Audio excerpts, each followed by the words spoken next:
Steven C. Productions. We faked the whole crowd out. So we got put on probably around midnight. It was a little festival, like a mini day festival. So we got put on at midnight. So we had a lot of crowd that was about to leave. So we went on. Our first bit is we fight on stage because we have a little bit of interference, static, things like that we have as a click track. So we see us start fighting, then we hone in real quick as our song's about to start playing, then we play. And we even had like the sound guy, the bartenders were all like really confused. We saw him on stage, so we had one of our staff, they're like, hey, no, this is part of the bit, like we were telling you. You're listening to Talking From Experience. If you're an experienced listener, welcome back. And if you didn't know, you're about to learn. My name is Steven, and I am your host. On Talking From Experience, I have casual, insightful, and entertaining conversations with musicians, comedians, podcasters, and other far-out characters. Today with me will be Brett Fitzpatrick, Mr. When in May himself. Brett, if you're listening to this right now, appreciate you, dude, for being patient with me. I know it took me forever to set this up and finally get the interview together, but we did it. And here we are now. It's recorded. It's on the internet forever. So Brett hit me up a while back, said, hey, I see you're interviewing bands. Here's some of my stuff. Check it out. And I did. I listened to it. I said, man, this is cool. It reminds me of, if I were to call it a specific genre, I would say within my mind, the category of When in May would be classified as Modest Mousecore. If you enjoy upbeat, happy-sounding music about sometimes serious topics, When in May just might be your cup of tea. We talked about music, obviously, and social media came up a lot, probably because of our shared disinterest in self-promotion. There's going to be some background noise in this one. I did not want to turn off the AC, dude. It is hot. I could have turned it off to get better sound quality, but I feel like the interview wouldn't have gone as good if we were just both in there sweating. So if you've got a problem with the background noise of the AC going off, hit me up. We could fight about it, and I will win because this interview went pretty well for it being the first one I've done in about a year. So I was also kind of nervous going into it because I haven't done an interview in a while. But Brett was really chill, really gracious, and that made it about 10 times easier for me to do it. So much love. Here's the interview. So just to give you like a little introduction to the band, when I am like When in May on stage, that's a character of myself. So that way when I'm off stage, whatever your critique is, I have that shield that I've kind of learned to hey, you can be not a fan of that guy, but as far as me personally, you gotta get to know me, So social media, dude, is like a whole different beast that I thought I was ready for when I wanted to be like, oh yeah, I want to do this. Nah, dude, I was fooling myself. I'll tell you that. And I would go back in time and slap myself across the face real hard, but it is what it is, right? I appreciate you coming through, man. It's cool. You're one of the, not the first, but one of the first people who messaged me and said, hey, I want to be on the show. And I'm like, awesome. Like, it's working. The social media is working. So that's cool that you brought that up because, it's definitely a performance. Even when I'm interviewing, I feel like the part of me that likes to go on random rants and just get completely off topic, I have to fight that person when I'm on the mic. Right. Because I'm like, okay, no, I'm in the interview. I can't talk about that. But what kind of things have you had to learn to shut off when it comes to social media?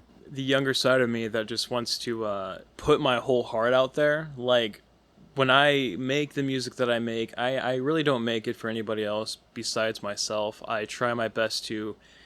I'm documenting my youth when I write my music, and sometimes maybe I would like to have a few libations and write a few tunes that may insinuate that, I am this type of guy, but it's more or less just a recollection of like me maturing and looking at myself. And so I can look at myself like when I put a song out there, yes, I'm going to get received a certain way, but for me, that's my past self. For them, that's who they're getting to know.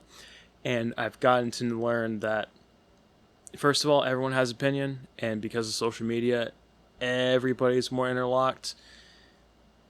It's kind of damned if you do, kind of damned if you don't. You put it out there, it's no longer yours. Like I was kind of speaking to you before we started recording. Once you put the art out there and at this point, you know, I realize that it's the people that are around me, my close circuit of people that, you know, let me know that, do the people that have a word mean what they say? Like, do they have some type of concrete evidence or foundation of what they're saying? If yes, then I correct myself. If no, then I keep doing what I'm doing. That's one of the biggest things.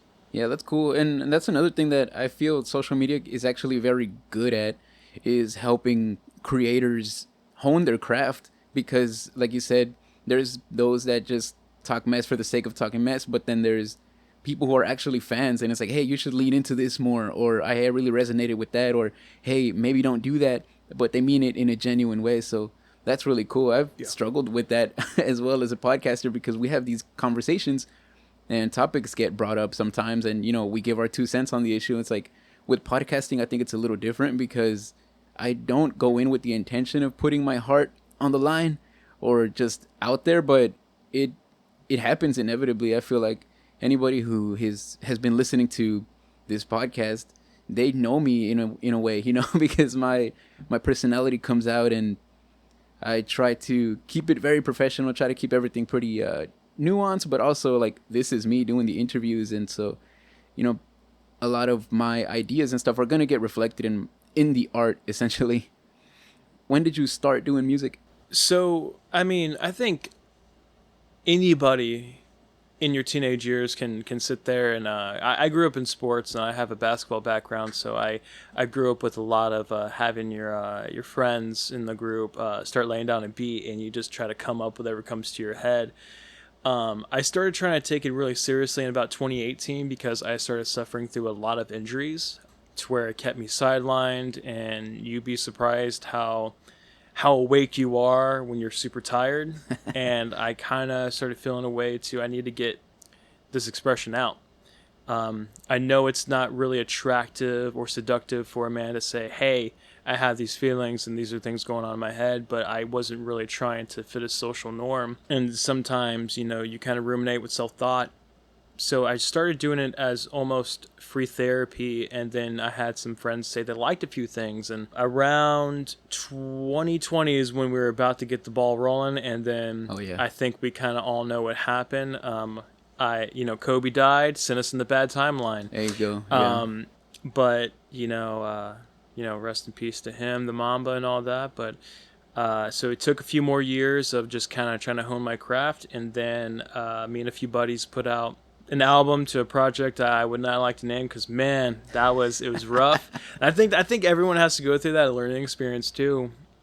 But when it comes to when I decided to make this project, I've actually, because of that project, I got to meet a plethora of amazing individuals who just helped me get to where I am now, where I can make the music I want and actually have people, like, we actually have fans, and I was so astonished. So in around kind of New Year's Eve 2022 is when we officially came up with the name Win in May.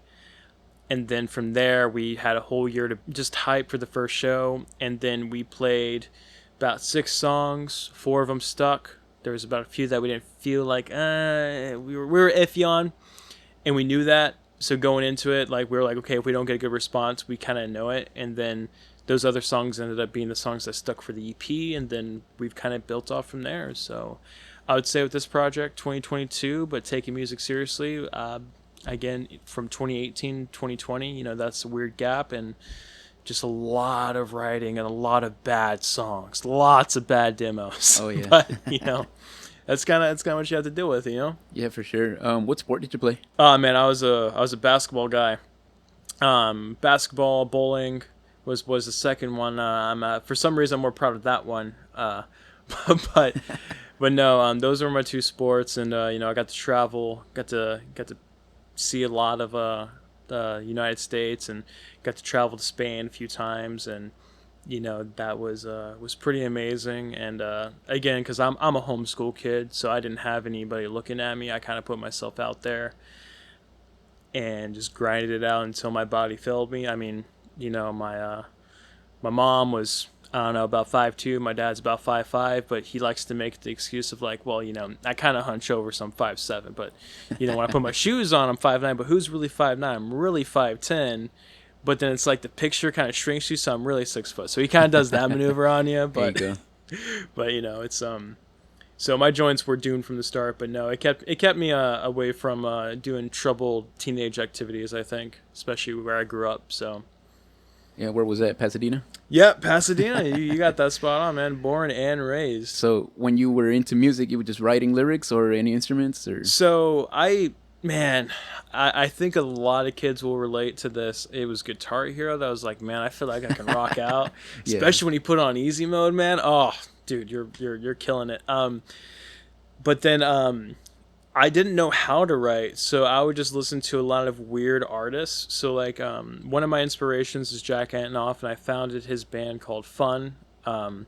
He did, the song Carry On or Some Nights, that terrific anthems. But I started listening to him like, okay, these are songs are not like other ones I hear. Sometimes there's no chorus, there's no bridge, there's no build up, or there's a lot of orchestra that, I grew up on a lot of classic rock. My dad was Van Halen.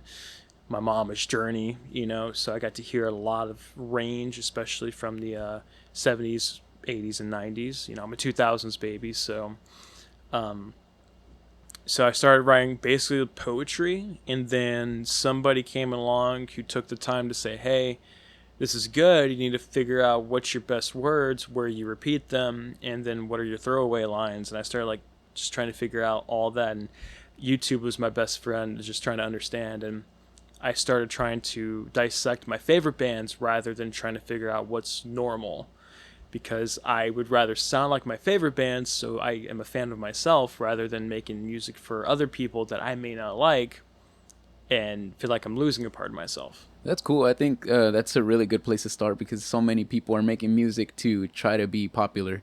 And then, unfortunately, you got to be careful what you wish for. They get popular and then they end up hating their career. And that's unfortunate, man, because music is such a beautiful thing.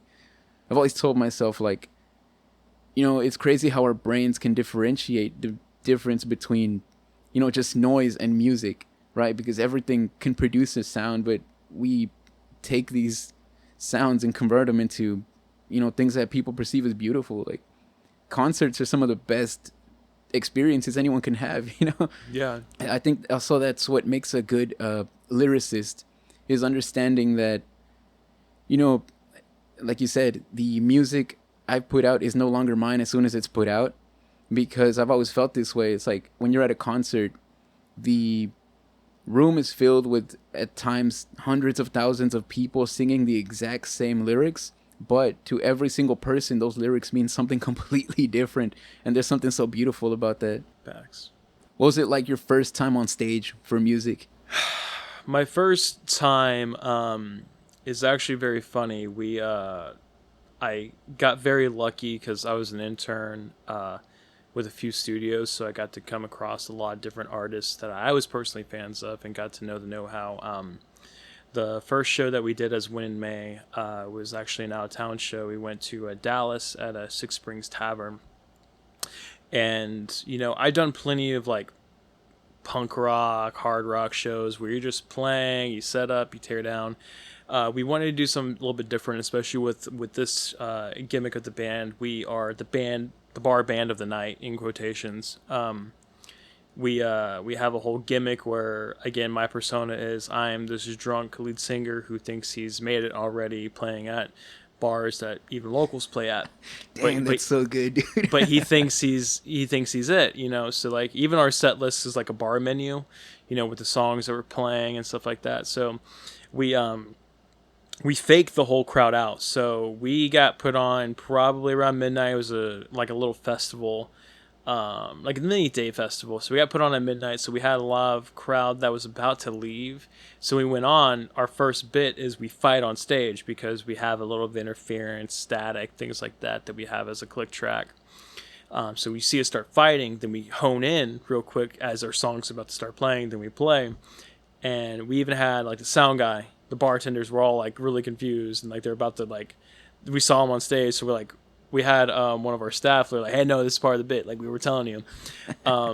So And that's, I guess, like another thing too. Like we do a lot of stuff where maybe it's just one time thing, or like if people really connect with it, we'll try to keep it. Kind of depending on venues and set times and stuff. But that first show was really nerve wracking because I didn't know how it would work. I'm doing something a little bit on my comfort zone, and when we did it, we had some of the best fan interactions.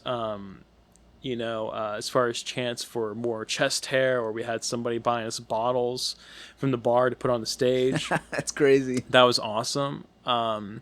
Definitely feel like, yeah, man, I could see myself doing this. But then you also have the nights where like you're playing in front of maybe 5 people on a Wednesday, so you can't really have some of the stuff that you want to do. But that first show was just like enough high for us where we can deal with any like show that's at its lowest, at its highest. We want to perform the exact same, and just getting up there, I shit you not, I'm not a curse, right? Like, yeah, okay.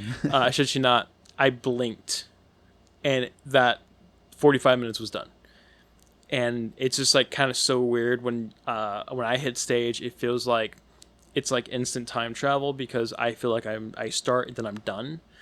I feel like there's some consciousness in the middle where like I'm doing, but it's just kind of like when you're, just doing any daily task, and then like you can remember, oh crap, like I'm just automatically breathing, and then you got focused to breathe for the next few minutes, just to remind yourself. So like you kind of go on autopilot, but it was very breathtaking, especially the people that I had with me at the time. It was very fun. Because again, the band itself, it does solely start with me, and we have a lot of session players, and we sometimes have some long-term players that will stick around. And again, we're at such a grassroots level where I want to allow people to feel free to leave and come back as they please. My show still goes on, and you can still do what you want to do, but if you feel like the grass isn't greener, you're always more than welcome to come back. There's no such thing as a bridge burned with me. So we've had some players that will come miss a few shows, come right back, and etc. So after that first show is really just like learning the roots, and then just kind of just accepting the fact that like, yeah, we do live as entertainers at this moment in time. We live for 30 to 45 minutes, maybe a week, if we're lucky, a few times a week, but that's what we get to. That's cool. And you have your it's almost like a goal to get to every time. Yeah, right. That's cool. So when you write a song, is it lyrics first or music first?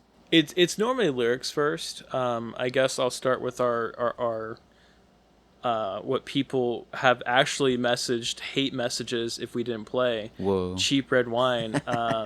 Hey, wow. That was, so like we released, that was a demo that we released, but we call it the official version because who listens to demos of a band there's nothing else on. Yeah.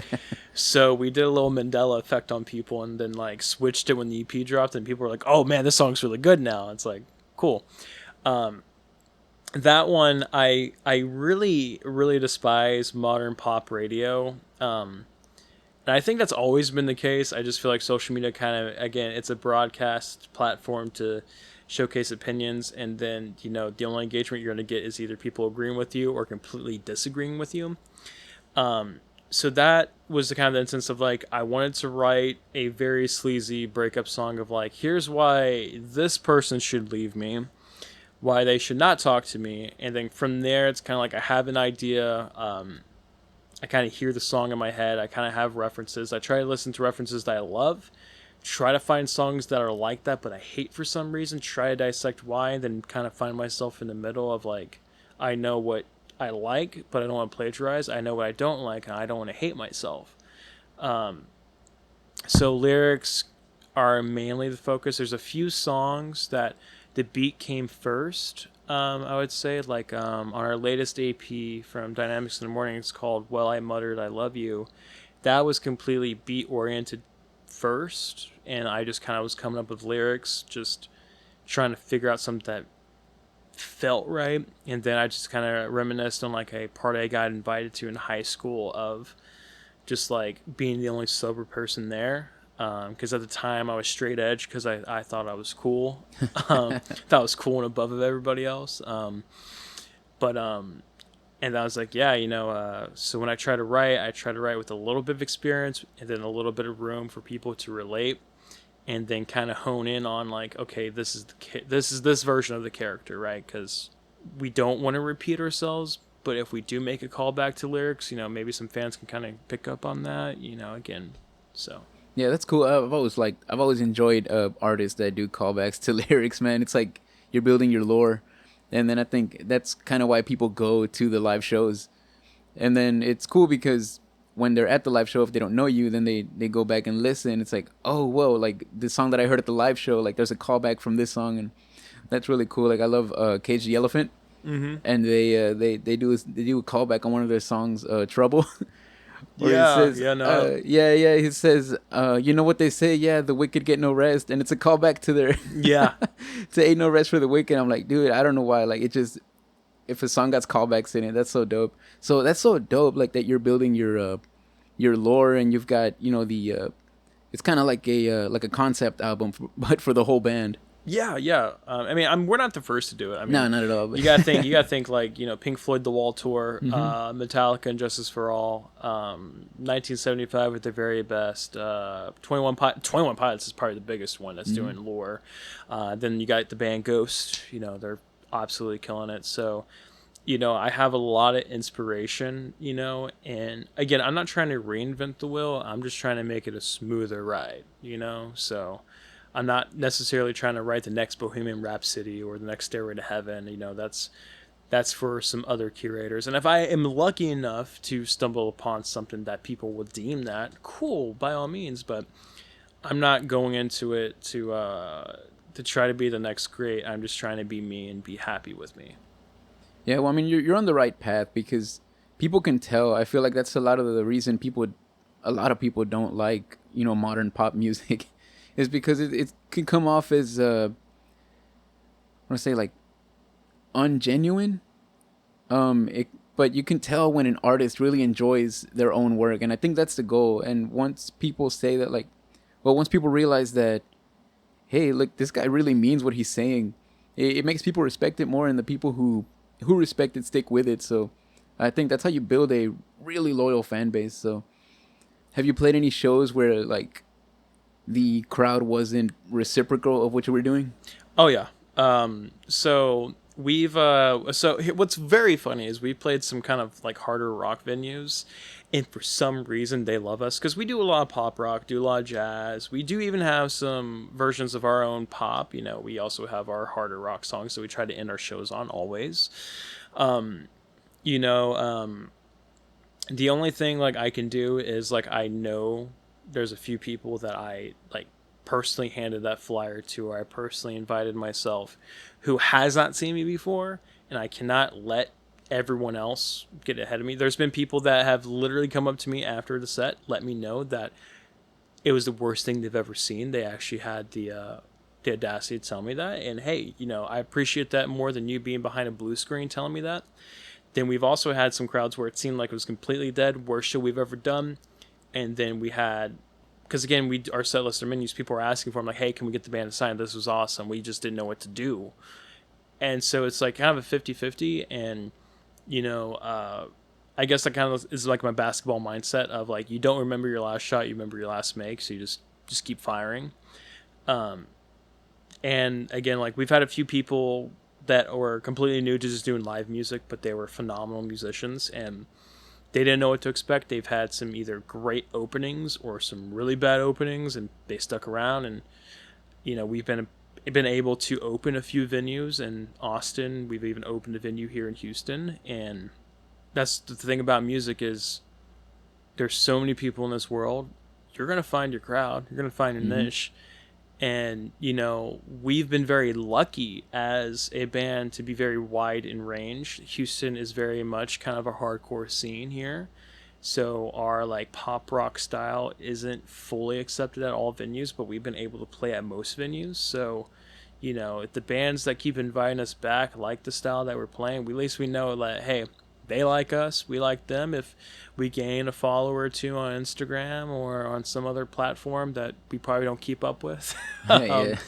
but that's awesome. If not, man, we're still taking pictures, and again, it's still documenting my youth, because I would love to look back at these days and be like, man, that's what I was doing back then, and then make fun of my kid and let him know that I walked 5 miles north to get to school or something like that, But I'm creating my own dad lore right there, I guess. Nick, I've never thought about that, but you're making me think about it now. Like, my dad lore is this podcast, dude. Like, it's gonna stay on the internet long after I'm gone, and my kids are gonna be able to go back and like, whoa, wait, Dad, what? So yeah, that's cool, man. And the fact that you're doing the same thing, but in songs, man, I feel like that could be even more powerful. Like the other day, one of my friends was showing me that Sublime is back. What? Yeah, with Whoa. with the original singer's son Okay. as the okay. vocalist. Yeah, and he was showing me what's the song they got? The one that's like super vulgar, "Caress Me Down."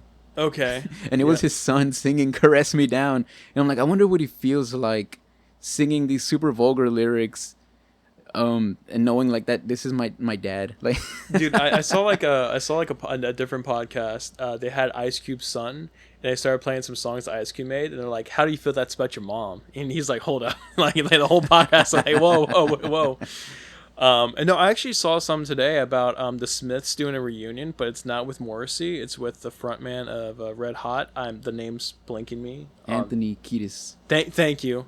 But they're doing a reunion tour, but with him, I'm like, how is that a reunion? Like, at that point, like, I'm like, that's like Queen, but with Adam Lambert. You should advertise it as, the Smiths with With Anthony. Yeah. Thank you, Anthony. Thank you. With the guy from Chili Peppers. There you go. So your latest project, remind me the name. I was just listening to it. Dynamics in the Morning. Okay, cool.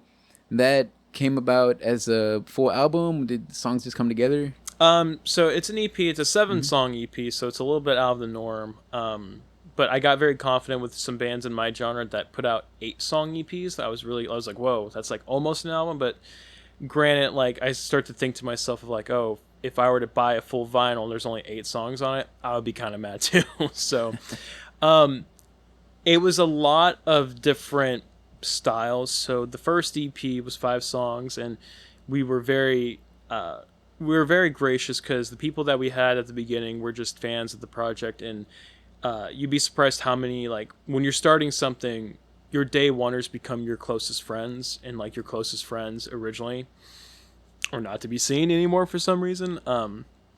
There's a lot of bands in Houston that I feel like can relate to that. Just a lot of bands in general. But we did a lot of marketing, just messaging, magazines way out of our league or just in our league or just starting up, because we leaned on each other, right? Like, oh, hey, you have this platform, I have my people. We come together, they follow you, they follow us. We keep building off of that. And again, I feel like, first of all, there's more than enough space on the internet. So as we were touring and as we were doing the shows for the first EP, I had went a little bit stir crazy because I had maybe 3 weeks where I just sat and I just started writing a bunch of music and just trying to see what fit live on stage. So the songs that we started writing, we started incorporating to our live sets to extend it because some venues wanted us to do 30 minutes or 45, and then we did the Sapien Center in Austin. They wanted us to do a full hour, so it was a lot of like, let me come up with some stuff, let's see what sticks, and that's what a lot of that became the second EP. And we have an opener. It's a 5-minute just rock ballad. Then we have our, I guess, what the Win and May fan base, the Rose Garden, would deem normal, big loud house, a love song. Those were songs people would understand. And then we wanted to do kind of like what if the cafe actually had a cool vibe with Will I Muttered I Love You.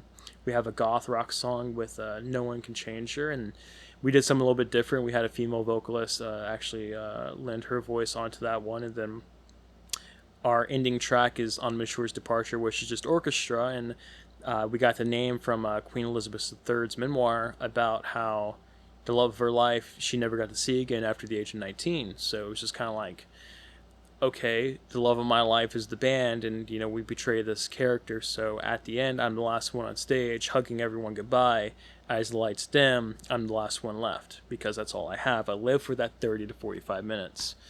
So we kind of wanted to continue a little bit the lore, but also, like, if you had no idea about the lore, you could still just listen to it, or again, just a cool song to listen to while you're on your way to work. That's the movement. That's a really hard thing to do as well. It's like, because you're gonna have the diehards that all they want is lore, and it's like, wait, this song has nothing to do with continue. Right? Yeah. Yeah, but it's cool. I mean, that's the way to broaden your audience, I guess, in a sense. That's really awesome. Appreciate it. When's the next time you're coming to you're performing in Houston, man? I'd like to catch a show, man. That sounds like a whole show. Not so just, we're actually doing something July 7th at the Big Owl Cafe with Music After Dark. Free entry for anybody. A little free publicity for her name's Ash Locke. She was phenomenal. She's been to a show, had me on her show one time. We're going to be able to do 5 songs. Then we're doing a live interview for everyone. So we're very much looking forward to that. After that, we're going to take a small break. We don't know how long, but we're trying to get the music videos filmed for this last era. Of course, if something comes up and we're able to just squeeze in something, by all means, we take everything that's granted to us. We do not care if we play the same venue 18 times in the same month. I am thankful to be booked 18 times the same month. Yeah. So I know there's some people that are worried about that or oversaturating. We definitely have had that where, like, we are out of town for a few months, we come back, we do a show, we have everyone come back, then we're in town for a few months, and then they're like, oh, okay, we'll catch the next one, But that's just how music is, But yeah, July 7th. I said June. July 7th is the day. So with the advent of social media and stuff, and I feel like not just social media, but everything making music and music promotion super accessible nowadays. Like, I feel that it's use the word oversaturated, but I don't feel that way at all. It's just so much to take in. Sometimes I'm scrolling on Instagram or what have you, and every other video is a new artist, and I just think to myself, like, there's so many new music out here, so much underground, so much indie music, and it's all so amazing, dude. Yeah. Like, there's so many super talented people, and it's like, dude, like, how can anyone break through, and like become massive? But also at the same time, I feel like that shouldn't be the goal anymore, Or how do you feel about that? For me, like, I'm a fan of quite a few bands that have maybe under 50 listeners, or sometimes they have a 5-piece band and I'm the 6th listener.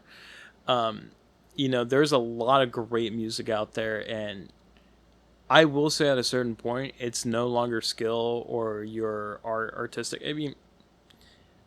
I mean, there. How many great, like, visual artists there were that never made a dime off of their work until 50 plus years after they died. Like take Van Gogh, for instance, right? He never made a single cent, and he got deemed to be crazy. Then he was worth something. So it's like, when it comes to music, we have the ability to be heard through generations, our voice, things like that. So when it comes to social media and stuff like that, there are bands that push themselves a little bit further than the rest, and I will go ahead and paint my hands red on this and say we don't do a lot of the TikTok trends. We make visually good art to match and tease what we believe that matches the soundscape that we're making. We leave it at that, because we try to send it to our people as well, because we understand, like, hey, you may be following 5,000 other artists, but I've gotten to know you on a first name basis. I gotten to know your kids' names. I gotten to know your sister's names. Hey, I was literally invited to your brother-in-law's wedding, things like that, right? I've gotten to know a lot of great people. I've actually gotten to meet a lot of my greatest friends from that. So I send it to them, and then we get boosted up, and then if we get new people, so be it.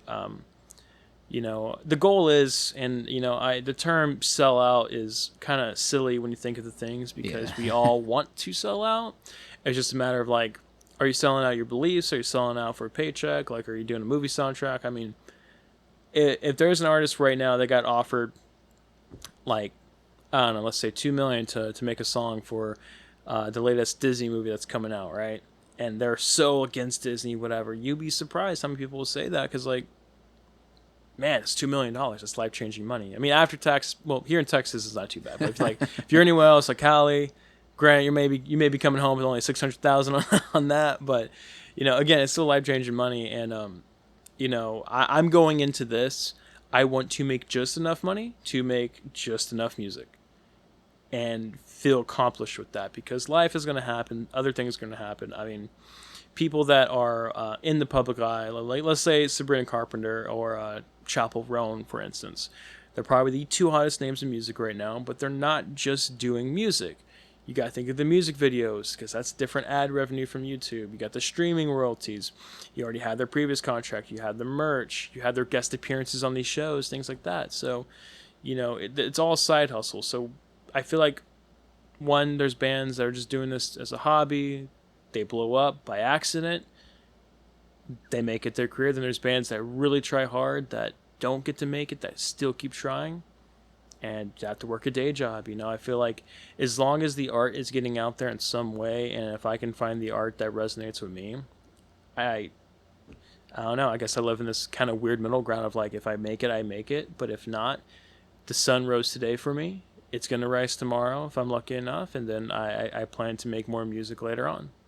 So I feel like if somebody's offering you $2 million to write a song for them, you could probably turn it down.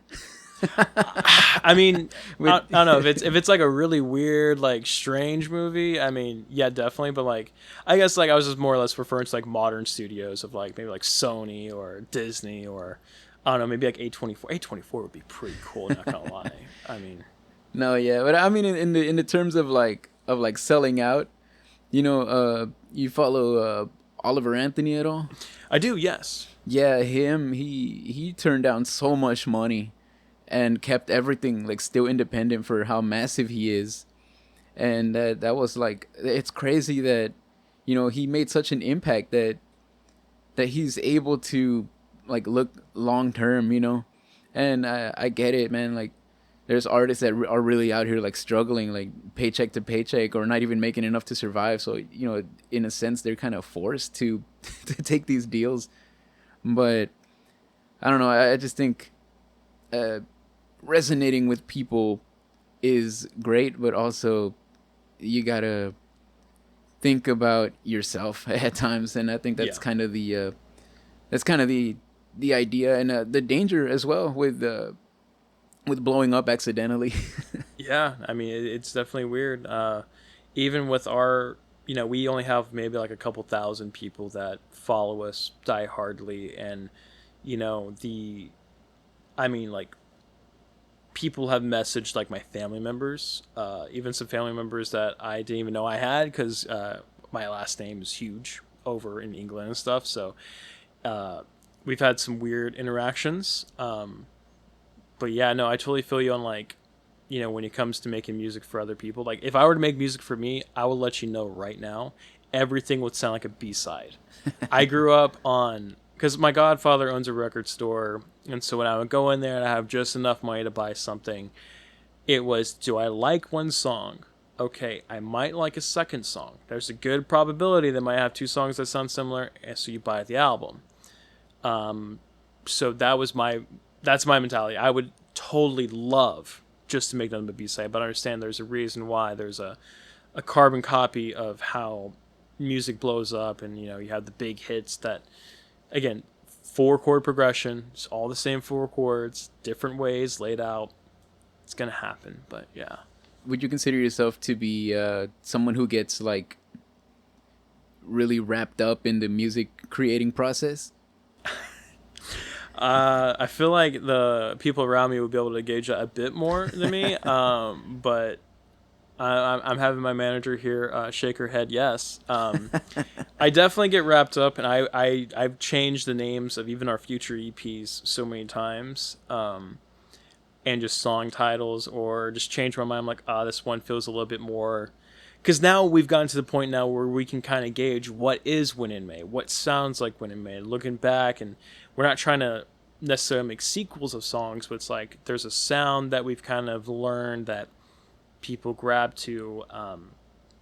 So it is a lot of like this next EP that we're working on right now.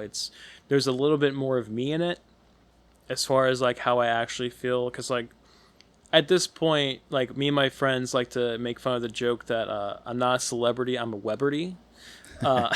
So, but also it kind of comes with the stake of like, well, there's people at my stage and a little bit bigger who think they have an impact or use it in such a weird way, and I'm here just like, I just want to be left alone after I'm not like doing something with music, you know? Like I like to go home.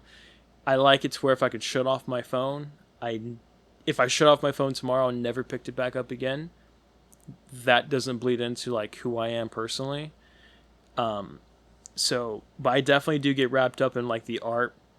I'll be walking around like the other day I was walking around at the mall and I saw the little touchscreen go out, and it wasn't like, it was kind of like Matrix, but it was in a different color scheme, and I just kind of totally shifted like the visuals of what I wanted for a future project of mine. And you know, sometimes I go months without being able to put pen to paper, and then there's times where I can't stop. But thankfully, I've actually settled down my mind enough to settle on this next EP that we're working on, and just focus on that. I definitely have almost been hit several times by the people in my life to try to knock some sense into me, but unfortunately, they can't reach that high. So.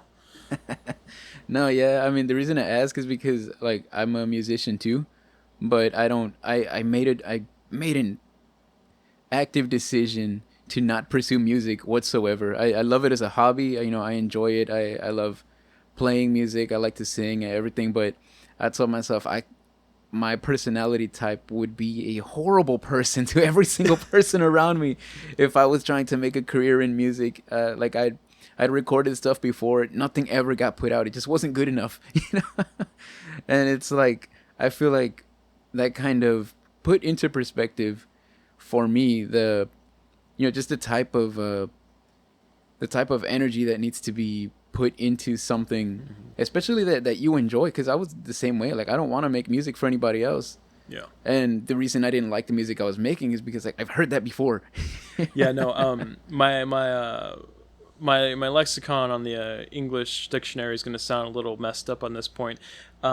It took me having a few libations to get absolutely fucked up to hear myself be played at a party or at a friend's house, or there's times where I'll be out with friends and they'll get the DJ to play something and I hear, I'm like, man, this sounds good. And then like after the first verse or maybe even the hook, I'm like, oh, that's me. Damn, I see why people like this one. So it took a little bit of just like, I guess, learning. Again, like, I guess I would say like, it's different for everybody. Like for me, I grew up with sports. I grew up with people like chanting they hated me when I'm on the free throw line, where that's a good thing. And then now it's like it's different where it's like when they chant they're hating you. It was kind of a weird mental shift. And I'm not going to sit here and say that I've been the absolute mentally the strongest always, where I haven't contemplated stopping or quitting or outright just taking everything down. I have my good days and bad days, but it's, it's good for you, especially because like, again, like, you do have, family and stuff like that. I don't have kids, Yeah. So, I had that liberty, but if I were to have them, I can't personally say that one, I would encourage them to do this industry, considering it is cutthroat. It is weird. You have friends one moment, the next moment you don't. Especially with social media, sometimes what you say gets taken out of context, or sometimes things get made up. It's kind of a it's a luck-based game sometimes, I feel like, and then it kind of depends on the right ears listening to you. There's some credible bands that are lingering from 50,000 to 100,000 listeners back and forth.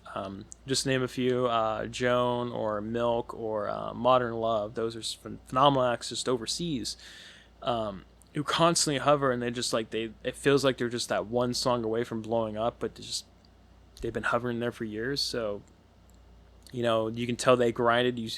I got to see, like, I'm a day wonder for the band Laney, back all the way back in 2016. Got to follow them to where they are, and they're at 8 million listeners. Mm-hmm. It's still so small in the grand scheme of this giant pool of like radio play and then stadium tours, and sometimes they'll skip your city, and you're like, damn, they're a huge band at 8 million. But then it's like, when you think about that, it's like, well, there's 8 billion people, So it's kind of, I guess, like, for me now, I'm kind of monitoring, like, what is success for me? Like, what is it at the end of the day? Like, I've gotten to be part where you can Google me, I pop up. Google the band, it pops up. Awesome. That's terrific. I get to tell people around me, and, I get to share that, like, my mother's no longer around, but I get to share it with my father. I get to share that with my girl. I get to share that with friends and things like that. So, what is success at the end of the day? And it's like, to me, it's just making myself and the other people around me happy to know me and happy and be proud with me. So I'm kind of skew of like the dollar amount to, people around me saying, hey, good job, Yeah, I mean, resonating with people, right?